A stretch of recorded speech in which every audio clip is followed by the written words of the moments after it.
Hello and welcome to Jeet stories, आपका अपना channel. जी हाँ, आपका अपना चैनल जहाँ आप लिखते हैं अपनी समस्याएं और हम और आप एक्सपर्ट्स मिलकर उन समस्याओं का समाधान निकालते हैं, आपको इंस्पायर करते हैं। तो आप लिखते कहाँ हैं अपनी समस्याएं? आप लिखते हैं questionjeet@gmail.com पर। जी हाँ, और अगर आपकी कोई अचीवमेंट है, कुछ आपने अच्छा किया है सोसाइटी के लिए, किसी को पढ़ाया है या किसी की हेल्प करी किसी भी तरह से, तो आप लिखेंगे मेरे को answerjeet@gmail.com पर। वो हम दुनिया को दिखाएंगे और इंस्पायर करेंगे दुनिया को और लोगों को भी ऐसा कुछ करने के लिए। शुरू करें आज का एपिसोड। हर बार की तरह 2 चैप्टर। पहला चैप्टर इंस्पिरेशनल स्टोरी। आज की कहानी है सुपर इंस्पिरेशनल, जैक मा की। जैक मा का नाम जिसने नहीं सुना उसने आई एम श्योर अली बाबा का नाम सुना। जिसने अली बाबा का नाम भी नहीं सुना, अली बाबा टॉप 10 मोस्ट वैल्यूड कंपनीज इस दुनिया की है, उसकी बात करेंगे, जैक मा की। और आज लीन ऑन मी में एक बहुत ही कॉमन सी प्रॉब्लम आई है जो कि आजकल मैं देख रहा हूँ बहुत लोग इस बारे में लिख रहे हैं, और जो बहुत सारे पास मेल एक जैसी सी आती हैं, उसमें से जो एक फ्लो बन रहा होता है उसमें से एक निकाल के मैं डिस्कस करता हूँ। तो आजकल ये बहुत आ रहा है हमारे पास कि हम लोग वेल एजुकेटेड, अच्छे सेटल्ड, नौकरी पेशा लोग हैं, एक दूसरे से प्यार करते हैं, लेकिन हमारे माँ बाप शादी नहीं होने दे रहे। क्या हम भाग के शादी कर लें? तो इसी बारे में बात करेंगे लीन ऑन मी में। चलिए आज का प्रोग्राम शुरू करते हैं। तो जैसा मैंने बताया, आज की कहानी है जैक मा की। जैक मा का जन्म 1964 में साउथ ईस्ट चाइना में हुआ। बहुत ही गरीब परिवार में जन्म हुआ था इनका। और जैसा कि कहते हैं, हमारा और चाइना का कल्चर, फैमिली वैल्यूज़ कुछ सिमिलर सी है। जैसे कि हमारे यहाँ कहा जाता है इंडिया में कि यार, या तो तुम्हारे पास रिच फैमिली हो, या तुम्हारी शक्ल हीरो वाली हो, या दिमाग बहुत तेज़ हो, तो तुम्हारी सक्सेस गारंटीड है। इनके पास कुछ भी नहीं था इनमें से। ना बहुत ही हैंडसम थे, ना बहुत ही तेज़ दिमाग था, और फैमिली तो मैंने बताया ही आपको, बहुत ही पिछड़ी और गरीब फैमिली थी इनकी। लेकिन फिर भी ये one of the richest people in the world है टुडे। चलिए, हांगझाओ ज़िले में पैदा हुए, चाइना के, साउथ ईस्टर्न चाइना के। और इनके फेलियर्स गिने इनके, ये सब तो था ही था। फेलियर्स 34 बार फेल हुए, 34 टाइम्स, गिनते रहिएगा मेरे साथ साथ। स्कूलिंग बड़ी मुश्किल से करी इन्होंने। उसके बाद ये कॉलेज में एडमिशन लेने गए। कॉलेज में एडमिशन के लिए टेस्ट होता था, टेस्ट में बैठे, 2 बार टेस्ट में फेल हो गए। कॉलेज में एडमिशन टेस्ट में 2 बार फेल हो गए। तीसरी बार बड़ी मुश्किल से इनका एडमिशन हुआ कॉलेज में। वहाँ से इन्होंने टीचर ट्रेनिंग कोर्स का, हांगझाओ टीचर इंस्टीट्यूट से इन्होंने अपनी टीचर का बैचलर्स करा, अपना टीचर ट्रेनिंग कोर्स का। तो उसके बाद इन्होंने 20 कंपनीज में अप्लाई करा, जिसमें से 8 कंपनियों ने स्ट्रेट रिजेक्ट कर दिया, इंटरव्यू के लिए भी नहीं बुलाया। 12 कंपनियों ने बुला के रिजेक्ट कर दिया। उनमें से KFC भी थी। KFC ने इनको रिजेक्ट कर दिया। जैक मा, जो कि आगे चल के क्या बनने वाले थे, उनका रिजेक्शन हो गया था यहाँ पे KFC में भी। तो यानी कि कितने रिजेक्शन हो गए? 2 कॉलेज और 20 यहाँ, 22 रिजेक्शन के वहाँ हो गए। खैर, एक फिर उन्होंने बड़ी ही कोई एक नौकरी पकड़ी इंग्लिश पढ़ाने की, जिसकी कुल महीने की सैलरी थी $12 महीना, इनकी तनख्वाह थी। कुछ टाइम नौकरी करने के बाद इनको चढ़ा जुनून पढ़ाई करने का, और उन्होंने कहा मैं पढ़ूंगा दुनिया के सबसे बढ़िया यूनिवर्सिटीज़ में से एक में, हार्वर्ड से पढ़ूंगा मैं। हार्वर्ड में अप्लाई किया, रिजेक्शन। 1 बार नहीं, 2 बार नहीं, 3 बार नहीं, 4 बार नहीं, 10 बार अप्लाई करा हार्वर्ड में, और 10 बार रिजेक्ट हो गए। कितने रिजेक्शन हो गए अभी तक? 2 बार कॉलेज, 20 नौकरियां, 10 बार हार्वर्ड। 10, 20, 2, 32 रिजेक्शन है। अभी 2 और रिजेक्शन बाकी है, सुनते रहिए। तो जब ये इंग्लिश ट्रांसलेटर का जॉब कर रहे थे, तब उनको एक मौका मिला US जाने का। US गए, वहाँ पे इन्होंने इंटरनेट देखा, बड़ा अच्छा लगा इंटरनेट, दुनिया भर की इंफॉर्मेशन इंटरनेट के ऊपर। तो इन्होंने वहाँ सर्च करा बियर की लिस्ट में एक भी चाइनीज़ बियर का नाम नहीं था। बड़ा अफसोस हुआ इनको। वापस चाइना आए और उन्होंने सोचा कुछ ऐसा सेटअप करते हैं कि इंटरनेट पे चाइनीज़ प्रोडक्ट्स दिखें पूरी दुनिया में। 2 बिजनेस शुरू किए, दोनों फेल हो गए, 0 हो गए दोनों। कितने रिजेक्शन हो गए? 34 बार फेलियर और रिजेक्शन। हम और आप कहीं इंटरव्यू के लिए जाए ना और 4 बार रिजेक्ट हो जाए तो ऐसा महसूस होता है कि ख़त्म कर लो अपने आप को। इन्होंने 34 बार रिजेक्शन फेस करा है, 34 बार फेलियर और रिजेक्शन, 34 टाइम्स। और जब इतना घिस जाए ना इंसान तो उसके बाद चमक आई जाती है। फिर इन्होंने कुछ अपने 14 दोस्तों के साथ एक नई कंपनी खोली जिसकी हम बात कर रहे हैं, अलीबाबा। फिर मुड़ के नहीं देखा इन्होंने।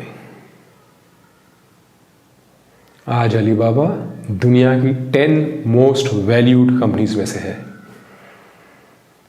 जहां से इनको 10 बार हार्वर्ड से रिजेक्शन हुआ था, वहाँ के लोग शायद अलीबाबा में काम करते हो। मुझे नहीं पता करते हैं कि नहीं, मैं कह रहा हूँ इतनी बड़ी कंपनी है, हो सकता है हार्वर्ड के पास आउट भी अलीबाबा में काम करते हो।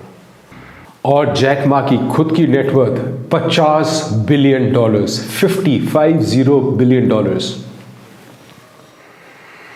जिसको समझ आए कितना होता है यार 50 बिलियन डॉलर्स, एक बार कमेंट में डाल देना यार, मैं भी देख लूँगा कितना होता है। 50 बिलियन डॉलर्स इन रुपीज़ कितना होता है डालना ज़रूरी है, किसी को पता हो तो।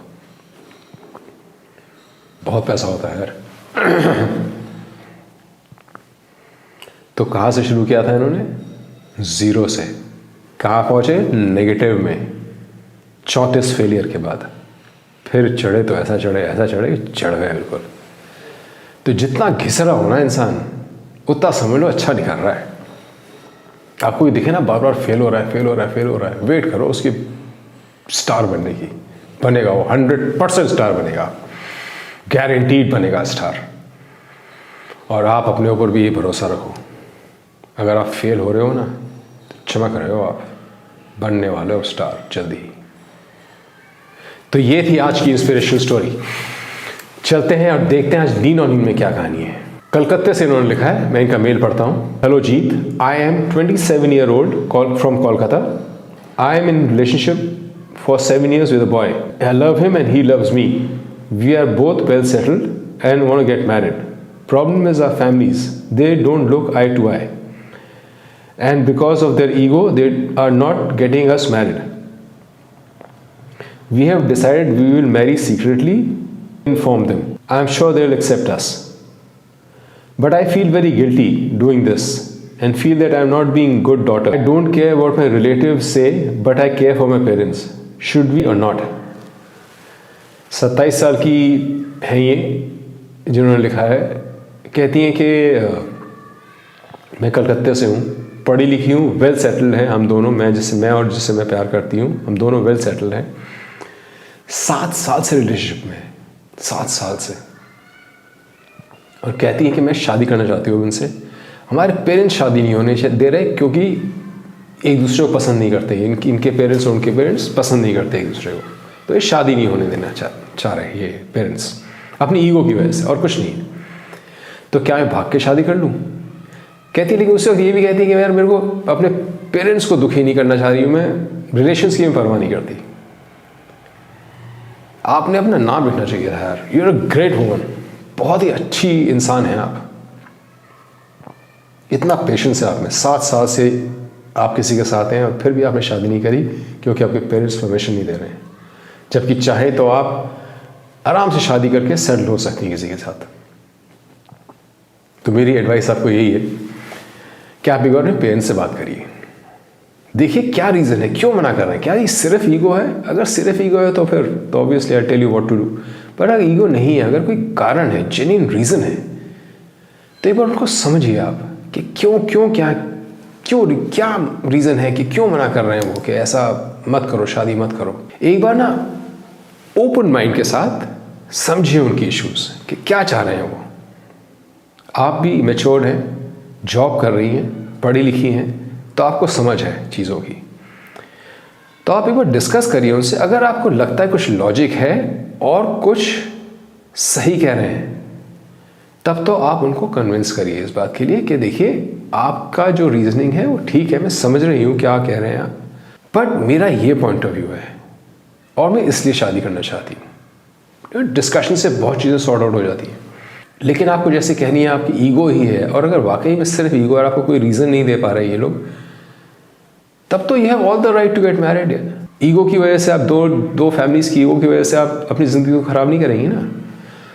बट हैविंग सेड दैट, आपके लिए और आपके पेरेंट्स के लिए, दोनों के लिए बढ़िया रहेगा अगर आप दोनों साथ हों उस शादी में। Your parents will regret it all their life. पूरी ज़िंदगी इस बात को रिग्रेट करते रहेंगे कि हमने अपनी बेटी की शादी नहीं अटेंड करी, और अब की शादी की एल्बम बार बार देखते रहेंगे। और मैंने होते हुए देखा है लोगों के साथ। आप एक काम करिए, आप उनको 3 महीने का टाइम दीजिए। अगर उनकी सिर्फ ईगो ही है, अगर कोई रीजनिंग नहीं हो पाती एक दूसरे के बीच, आप उनको नहीं समझा पाती और आपको नहीं लग रहा कोई ऐसा रीज़न है अदर देन ईगो, तो आप उनको 3 महीने का टाइम दीजिए, या 2 महीने का, जैसे भी आपको कन्वीनियंट हो। 2 या 3 महीने का टाइम दीजिए उनको, और उनसे कहिए कि दिस इज़ द डेट, इस दिन हम शादी करने की सोच रहे हैं, लेकिन हम आपकी ब्लेसिंग्स के साथ शादी करना चाहते हैं।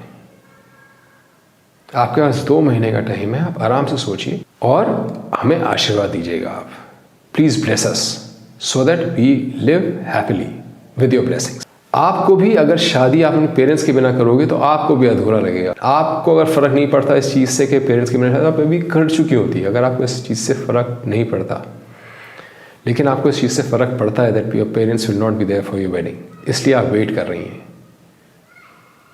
You are a great daughter, I must say, but then your parents have to live up to your expectations too. If you are a great daughter, they need to be great parents too. सिर्फ ego की वजह से तो ये शादी नहीं रुक सकती। टाइम दीजिए उनको 2 महीने का या 3 महीने का, as per your convenience and your parents' convenience, and give them a date कि इस दिन हम सोच रहे हैं शादी करने की। उससे पहले तैयारियां करने में टाइम लगेगा अगर आप अप्रूवल देते हैं तो। And then let them decide.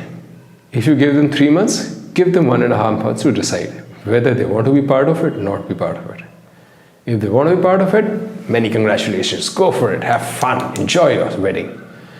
And if they don't want to be part of it, still go ahead. Many congratulations. Enjoy your wedding. But without them maybe. And if need be, I'll be so glad to speak to your parents and convince them. अगर मेरी ज़रूरत पड़े तो बताइएगा. I will speak. मैं उनसे बात करूँगा. And I'm sure I'll convince them. 100% sure. कोई रीज़न है ही नहीं ना कन्विंस करने का. Many congratulations to both of you. God bless. तो ये था आज का episode. I hope you like. अच्छा, लाइक करा है तो लाइक ज़रूर कर देना यार, वो थम्स अप कर देना, और सब्सक्राइब करो यार, सब्सक्राइब करो, बेल आइकन दबा दो। करो पहले करो, काटना नहीं, पहले करो। हाँ, कर दिया, वेरी गुड। अब जैसे ही कुछ नया आता है फटाक से आपके पास पहुंचेगा। आप इंस्पायर हो और आपकी कोई समस्या है तो उसका समाधान भी इस एपिसोड में या किसी और एपिसोड में मिलेगा ज़रूर आपको। मिलते हैं अगले एपिसोड में। जय हो, टिल वी मीट अगेन।